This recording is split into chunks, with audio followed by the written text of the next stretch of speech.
Eu agradeço o convite e agradeço a presença também das pessoas que aqui estão e agradeço ao Mangas a confiança que depositou em mim. Espero não a trair.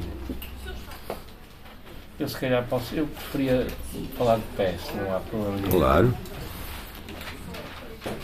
Há 50 anos, mais mês, menos mês, fui aos Açores pela primeira vez. Foi em 1972.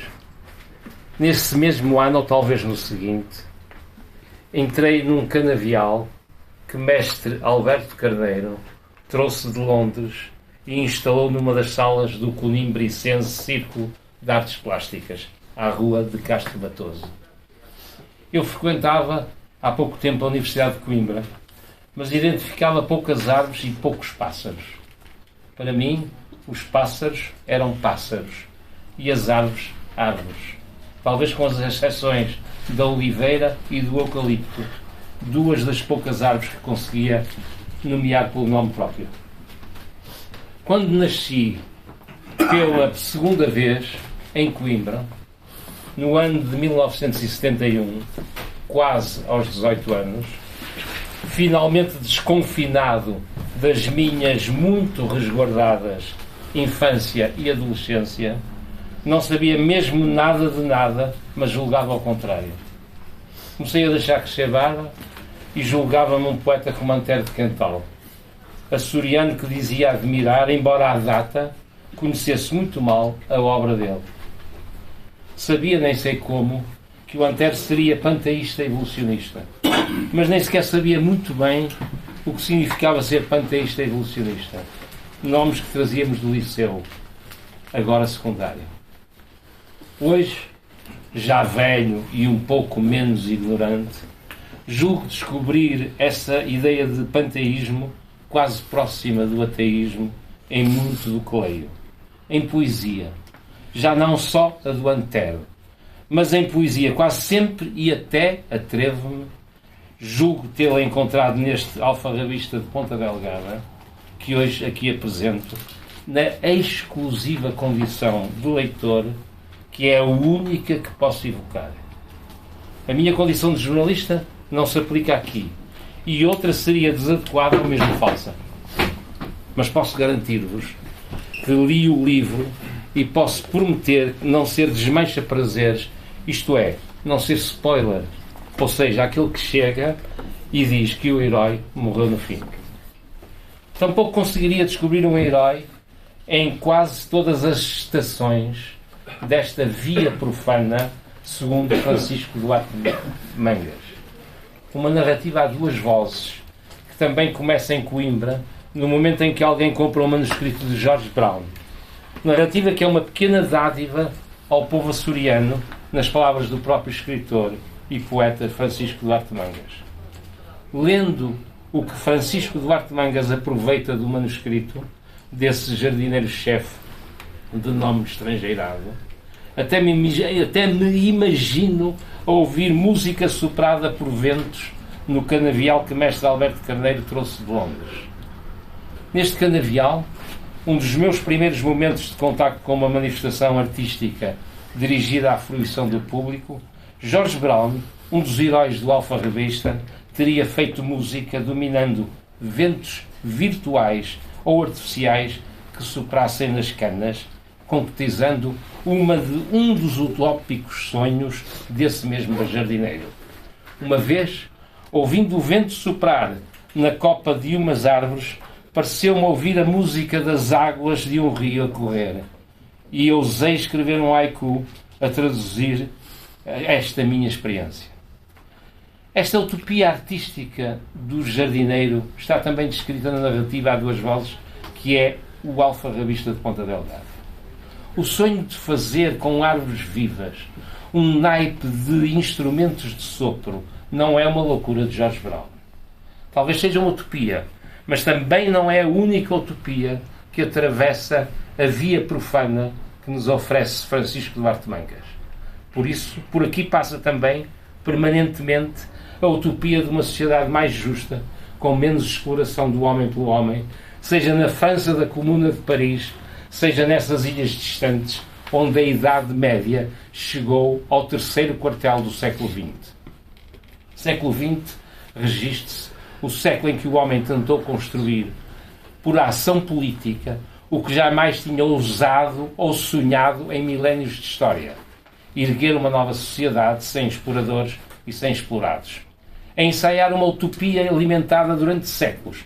Uma utopia contra a qual os grandes senhores da Terra vivam eles na Terra, vivam eles nos Açores ou noutros continentes, sempre lutaram e continuaram a lutar. Tudo isto encontrarão neste alfarrabista os ilustres leitores aqui reunidos. As senhoras e os senhores que constituem este notável público da poesia, que tenho aqui à frente, na oportuna situação do poeta italiano Nanni Balestrini, de quem Alberto Pimenta traduziu, pelo menos, o poema Pequeno Louvor do Público da Poesia.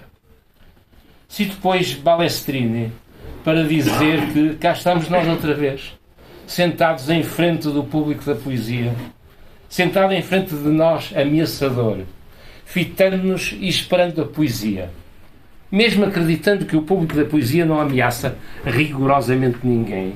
Pelo contrário, é atencioso, generoso, atento, prudente, interessado, devotado, ávido, mirífico, um pouco inibido. Mesmo acreditando que o público da poesia é infindo e variado e não se pode circunscrever como as ondas do mar profundo. Mesmo acreditando que o público da poesia é bonito, altaneiro, insaciável, temerário, olha de frente impávido e intransigente, vê-me aqui a ler esta treta e acha que a poesia, porque este é o nosso pacto secreto e é coisa do nosso agrado. A poesia de Balestrini, como a poesia de Francisco Mangas, presente até na sua prosa de O Alfarrabista de Ponta Delgada, faz com que me interrogue sobre o que espera o público que acorra a uma apresentação de um livro. Talvez espere e aceite que este momento possa ser um pretexto para outro texto, quiçá inspirado no livro que se apresenta. No caso, O Alfarrabista de Ponta Delgada. Este guião para uma via profana, sempre ponteado pelo compromisso da Revolução Francesa na defesa da fraternidade, da igualdade e da liberdade e de tudo o que se lhe segue em progresso civilizacional. Apresentar um livro destes que apetece ler de enfiada, mas temos de ler devagar, descobrindo tudo o que está bem à vista, mas também o que está mais resguardado, incluindo palavras antigas. Apresentar um livro destes dá muito trabalho, mas também é uma boa oportunidade para colar à obra original, a meus olhos grande, esta minha obra menor de apresentação. Apresentar este alfarrabista, a que eu chamo de Via Profana de 48 Estações, é um desafio enorme que me surpreendeu. Cada estação desta via profana é quase um ícone. Uma dessas imagens sobre madeira ditas representações sacras, vindas do Oriente, onde nasceram imagens gravadas a ouro, que são uma espécie de janelas ou de portais que dão acesso a outras dimensões. Em muitas das estações desta via profana, o leitor tenta-se a entrar no portal que o transporta para outro tempo. Eu, por exemplo, quando parei na estação que revela o desagrado de alguém, quando descobre que deram o nome de Messi a um cão, saltei para o momento em que soube que um dos cães de estimação de José Saramago era Camões de nome. Saramago gostava de cães.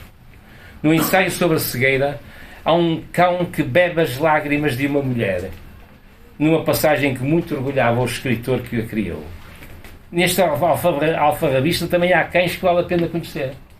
Até há um cego, que é uma criatura inesquecível, sobre a qual não quero alongar muito na linha da resposta que deu o alfarrabista de Coimbra, onde o manuscrito de Jorge Brown apareceu, a quem lhe perguntou quem é o primo. Não será melhor a senhora descobrir? E Laurinha, que eu julgo ter desenhado já em plena pandemia, de máscara cirúrgica num comboio intercidades entre Coimbra e o Porto. Ela transporta um segredo.